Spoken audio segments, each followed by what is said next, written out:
This is Jose Buenaventura Gonzalez Gutierrez, Mexican weaver. I will tell you, I was born in a town that the name is Teotitlán del Valle in Oaxaca, Mexico.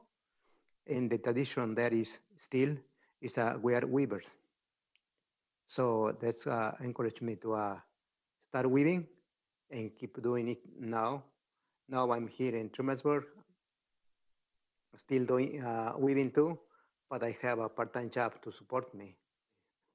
Yeah, in Teotitlán del Valle was my almost all my life until 19 is when I decided to get out a little bit to understand more the world. That's why I told them about my Spanish and English. They're not very good because I was speaking Zapotec all my childhood. So I did it in my tongue.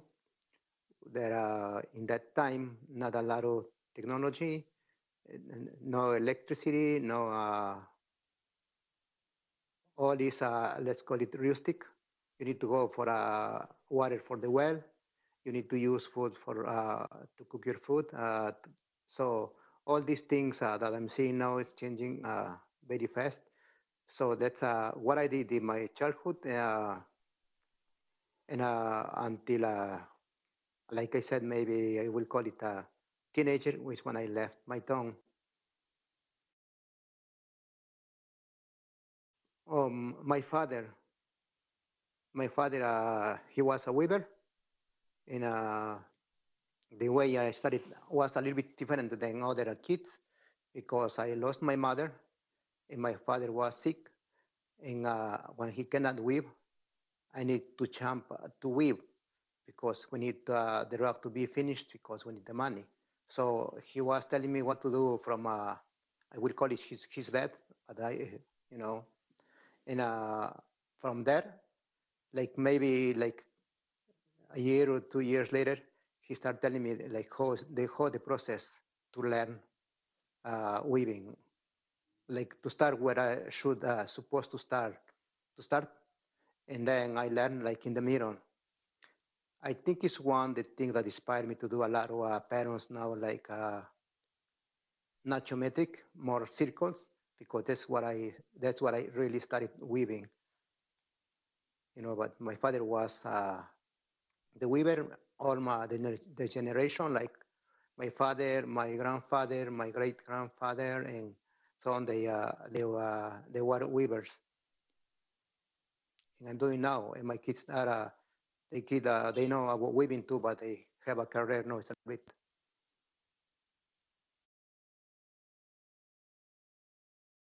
One thing is when I started weaving was mostly designs from archaeological sites. I don't know if you know about Monte Albán, Mitla, some of the biggest areas in Oaxaca. So they have like different patterns, geometric, so human beings, like goddess. So we start doing it from codex too, and we took it because in that time people like to buy it. I didn't know why because I didn't know anything about my culture. I learned it later, and to me now it's fascinating, and I love it, and I'm proud about it.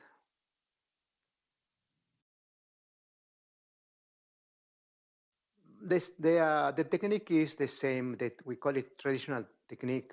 I'm a little bit ignorant about this situation because we learn it not in school to know which technique it is, but I kept the everything that I was learning in that time. The only thing I change sometimes is my parents, do my own parents, or and another thing I did is start doing more organic. But I kept the traditional technique that the Spaniard introduced in that time, not the very first technique that they were using in my town, but this is like maybe 700 years. It was like the most people were using it, like the backstrap loom, and no, the few people still using it, but maybe 10 in my town. I think it's coming back because people start understanding it more. But to me, I kept what I was doing, since when I start learning until now.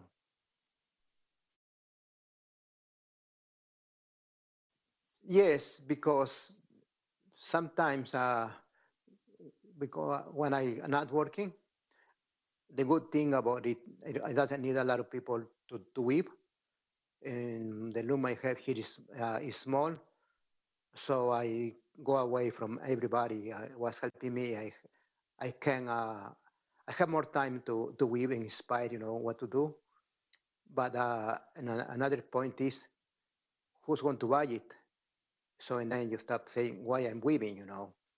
But the problem is what else I can do. Nothing else, just weaving. So I start carding and spinning, just thinking about doing something. I don't know who's going to buy it, but it's there because you cannot go out and there is not a lot to do too. So it did help in some ways because I did focusing to learn a little more about find I don't know if call it new techniques to keep weaving, because I was focusing more on what I'm doing like I was doing it before. When I came here to United States, I started just weaving and do like mostly more simple patterns that the people can buy in combination of colors instead of doing like challenge myself doing different kind of patterns when I was in my town. So it's what I did now with the COVID-19, like come back a little bit who I am, weave, try to find different designs, challenge yourself, which is like more complex to do because you have the time now. In this case, I have the time now, you know.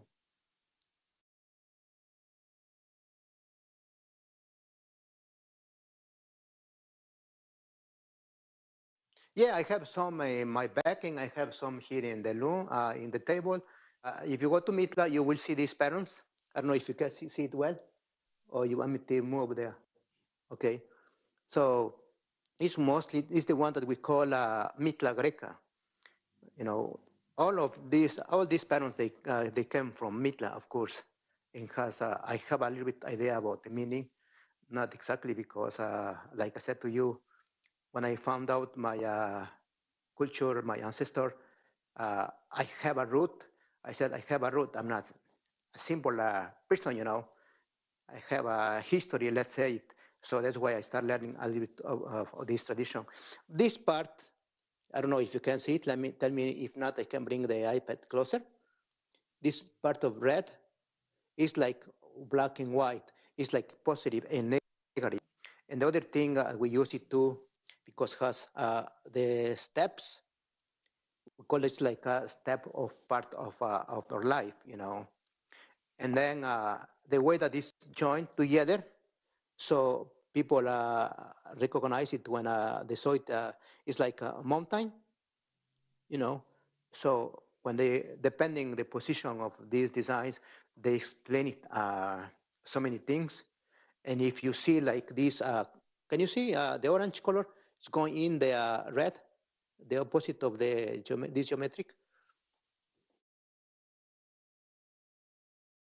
When I started using organic plants was in 1987. A lot of people forgot about it because I do remember someone from Mexico City went to my town to teach people to dye chemical because they selling chemicals. My town in that time has maybe around 4,000 weavers, so it's good business. But they didn't realize that they use chemical things to fix it. And in my mind, came in that time said the chemical is killing the environment, the earth, and we call it the mother earth. It's like killing my mother. So I said I need to find how to work with only organic. So there are so many plants, I will say maybe 95% of the plants will die. Some will fade, some doesn't need more than. But I chose the ones that I can grow myself and not cutting plants or trees because it's the point for me. So I use marigold, pirul for yellow, I use cochineal for red, and I use indigo for blue. And to help me to have like different shade of yellow too, I use pomegranate, and I use walnut walnut trees, and I use another one that is zapote negro. That's the ones I remember now, very easy to grow. For example, cempasúchil, you will have cempasúchil in 3.5 months, you know. One flower can give you like maybe, I will say about 5 kilos of flower to die. So, and it's, and I use sometimes only 2, 3 flowers to keep growing. The extra I use it for dyeing. The cochineal, I was using about 800 leaves of cactus to have 1 kilo, but with experience, I reduced it about 350 to 400 leaves to have a kilo, you know, and then I can reuse it. And the plants can go back and you replant them, and you can keep having nopales to keep growing cochineal, you know. So indigo, I want to learn it in a place that they call it. The name is Niltepec because the word they use there is Nil Altepec Niltepec. They did it a lot, maybe the way before, but what they told me is they still remember in the 1900s is when they still remember the grandparents taught them how to do it, and I stayed with someone there like 2 weeks to learn it. I couldn't do it in my town because it's a lot of work, but I have the experience if I really need to do it one day.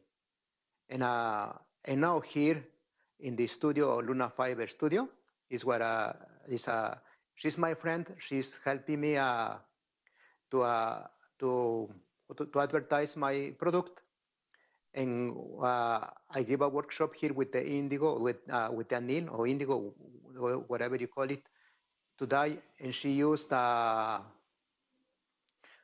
Japanese indigo. So I'm learning different techniques here too, and I know how to grow it now in case I need it. That is easier than the other plant, you know. So, but those are the colors, the plants I use, and they are very easy to grow, you know. So I don't want to go to cut plants or trees that is very hard to grow just to dye some of my yarn. I will be so selfish in that point, you know. I was using rock moss and tree moss before, but when I found out how many years, hundreds of years they grow, and I want that one day to pick them up just to dye a kilo of my yarn. So I said no more. So even if they give me very beautiful color, I'm not killing them. I prefer to leave them there. So that's why I'm not doing so many of things, because mixing with these colors I do have so many colors. Like you saw the rock here, any rock I can show you. I know where the color came from because we can do it with like the basic colors, the basics color.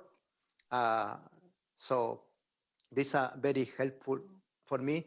And when I dye, I don't use any kind of chemical to fix it too. I always try to find how to fix it. One thing, like the walnut has a lot of tannic acid. Sometimes you don't need anything else. And sometimes I use it to fix too, but we have plants that are, like in this case, my father and other people in town, they were talking about it. So I investigate the plant until I found which plant it is, and then use it to fix the cochineal. And I know which plant to fix the indigo, you know. So like when I use marigold, I use a little bit the leaves of the pecans. So changes color a little bit, but it's very sure that won't fade. Or sometimes in the last case, I use the mineral, the alum. So I try not to hurt the environment, and I know I can use the water for to water the plant or something else. That's one of my main goal. So I'm not trying to do the art just to make a lot of money. I try to do it just to support myself and my family. And some people think I'm a little bit silly because people can do business with it. But I told them, I think the way I'm going, I'm walking very slow but very sure. that I'm not want to regret if I do something to the earth and I won't be able to fix it. So I'm not afraid to if someone challenges me about that later, because what I'm doing is I think I'm doing as correct as I can. About the colors, mostly I know they are in my tone, the black, and I think it's everywhere. They use it mostly for sadness, for funerals, you know, even so every like mostly dark colors, but the black one I know we use it for that, and to show like more happiness, they use like the marigold or yellow color because it's the one we had, and to show like positive and negative, that is white and black that we use always. Mostly in the old rocks, you will see about 4 to 5 different colors, black, white, dark gray, light gray, brown or something, but didn't have a lot of colors that like we have now. I know some people, they can have more than 300 shades from cochineal, but using chemical. Why using cochineal then if using chemical anyway? So that's why everything I do to go like with cochineal, the only thing I use to make the red bright is the creme or tartar, or to make it purple, I use ash. You know, that's why if I order me rough, I don't guarantee 100% the color will be the same. I will try to be about 80% is what I always say, because this I'm not using not cool to use chemical in percentage. I'm always guessing the amount, like how much you can have in your hand, how much can fit in a bag, which color you have when it's dry, which color you have when it's just the flowers, what's the difference if you have it with some leaves and some stems, It's the only way I can guess which way I'm going with my colors. To me, if they ask me about weaving, I'm not afraid. I'm afraid of other things, but this is like doing this. But if weaving, I can explain you as much as I can. Thank you so much.